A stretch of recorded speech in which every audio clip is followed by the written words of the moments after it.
Comment pourrais-je me détacher de ce que je n'ai pas encore vécu?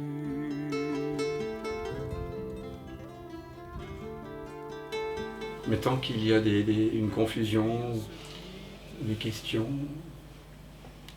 Moi, je veux bien poser une question si c'est possible. Ah bah c'est... Je suis Nouria. Bonsoir Nouria. Bonsoir. Donc en fait, par rapport à tout ce qui est proposé et que j'écoute et qui me parle, il se passe quelque chose, c'est que bien souvent, je suis touchée. Alors tu dis que l'émotion, on n'est pas l'émotion, tout ça, oui. Pour autant, quand je suis dans cette présence-là, je suis touchée, il y a des larmes, des fois qui viennent, pourtant, voilà, donc je ne sais pas d'où ça vient, c'est doux, ça me fait du bien, et du coup, j'accueille, mais après, c'est pas tout le temps, voilà. Et je voulais savoir s'il y a d'autres personnes à qui ça arrivait, ce genre de choses, voilà. Si c'était normal, si c'était pas bien, je sais pas, voilà, c'est un peu ça la question. En fait, si tu es vraiment dans cette présence, il n'y a ni bien ni mal. Oui.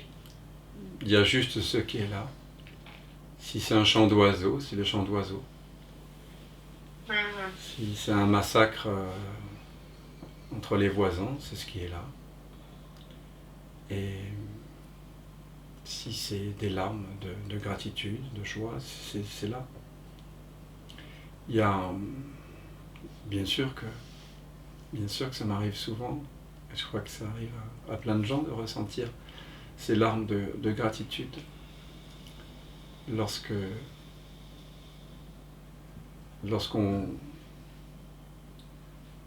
fait basculer l'attention depuis ce qui est perçu vers ce qui perçoit, et qu'on redécouvre qu'il n'y a pas de séparation. Ça s'appelle l'amour, hein. La non-séparation, c'est ce que nous appelons en termes mondains l'amour. Pas l'amour romantique, pas l'amour d'une personne par rapport à une autre, pas l'amour passion, mais la non-séparation. Donc oui, souvent des larmes de gratitude, enfin je sais pas, les amis qui sont ici, vous avez tous vécu ça, ces moments de larmes? Non, jamais. Mehmet, jamais. Et toi Antoine? Non, pas des larmes, je pense qu'il y a des modalités d'expression qui varient un peu. En fait. Oui, bien sûr. Mais voilà, comme dit Antoine, c'est des modalités d'expression. Nous sommes tous différents, avec une histoire différente. Alors lorsque l'impression de séparation cesse, tout ce que tu nourrissais avant, tout ce que nous nourrissions avant, qu'est-ce qu'on nourrissait? On nourrissait un personnage illusoire. Nos pensées étaient orientées vers la continuité d'un personnage. On voulait que le personnage soit admiré, soit aimé par les autres, soit reconnu. Et donc, toutes nos pensées, tant qu'on se prend pour quelqu'un, la plupart de nos pensées sont des pensées au service d'une entité inexistante, qui servent à des pensées égotiques en fait. Et toutes ces pensées égotiques qui occupent 90 à 99% de l'énergie du cerveau apparemment, du corps mental, bien sûr créent des nœuds énergétiques dans le corps, peut-être même des maladies, même sûrement, lorsque ces pensées sont obsessionnelles. Et donc ça crée des points d'ancrage, des contractions. Et lorsque soudain on passe un moment de béatitude, de gratitude, où on ne sait plus si on est le chant d'oiseau, ou ceux-là qui l'écoutent, où nous sommes déroutés, eh bien tous ces nœuds énergétiques connaissent une expansion. Il y a un phénomène de réorchestration énergétique qui a lieu, de la chaleur, un baume au cœur, et ça s'exprime, dit Antoine, des modes d'expression différents, et parfois il y a des larmes, ouais, des gratitudes. Ouais.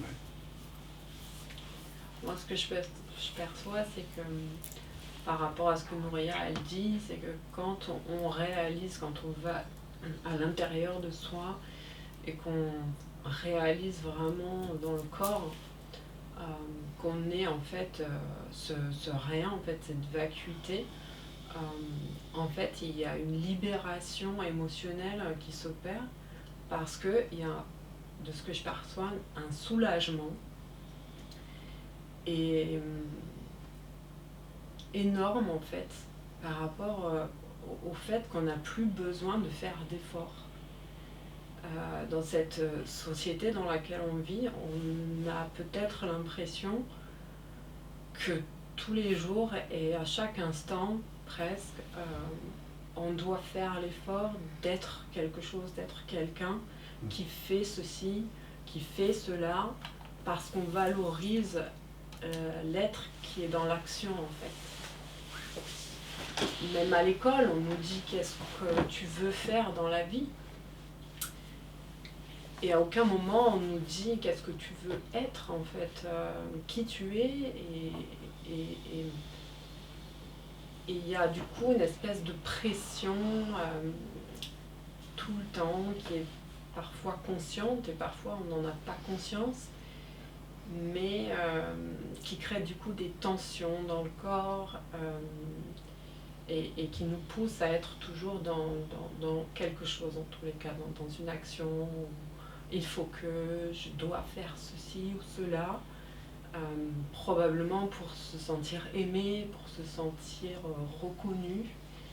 Et quand on fait cette expérience profonde de revenir à l'intérieur de soi et de se poser ces questions essentielles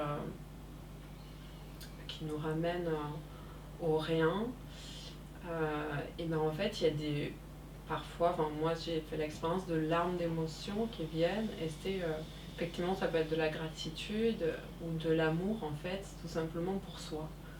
Pour la première fois, j'ai pu parfois faire l'expérience, les premières fois où j'ai eu ces expériences-là, peut-être de non-dualité, ou on peut l'appeler autrement, de connexion et reconnexion avec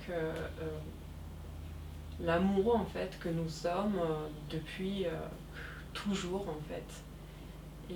Et d'un coup, il y a un espèce de soulagement immense où on se dit je suis et il n'y a pas besoin de faire d'efforts, jamais en fait. Il n'y a pas besoin, on n'a pas plus besoin d'être ceci, d'être cela.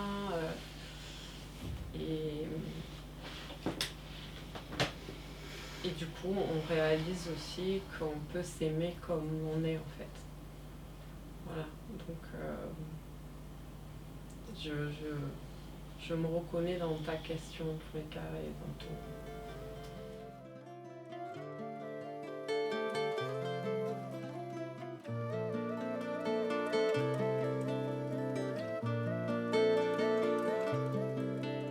On ne peut lâcher que ce que l'on a tenu, mais comment pourrais-je me détacher de ce que je n'ai pas encore vécu?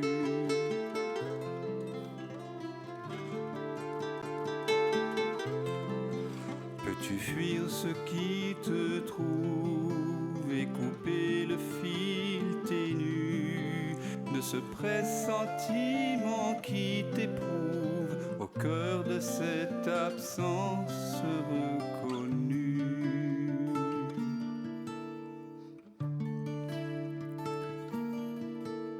Ce qui s'obstine pendant le sommeil, ce que tu sens juste après le réveil, car de la fleur des dérives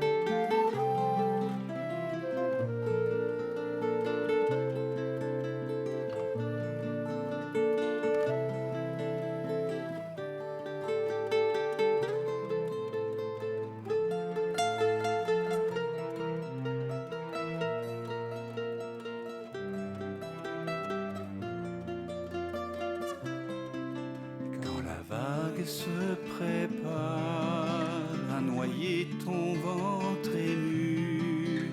N'aie pas peur, il n'est jamais trop tard pour accueillir le souffle de ta mue.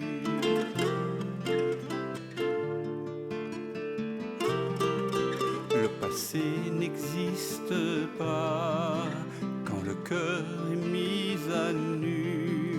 En quittant la vue pour vraiment voir, tu cueilles en toi ce monde entreaperçu.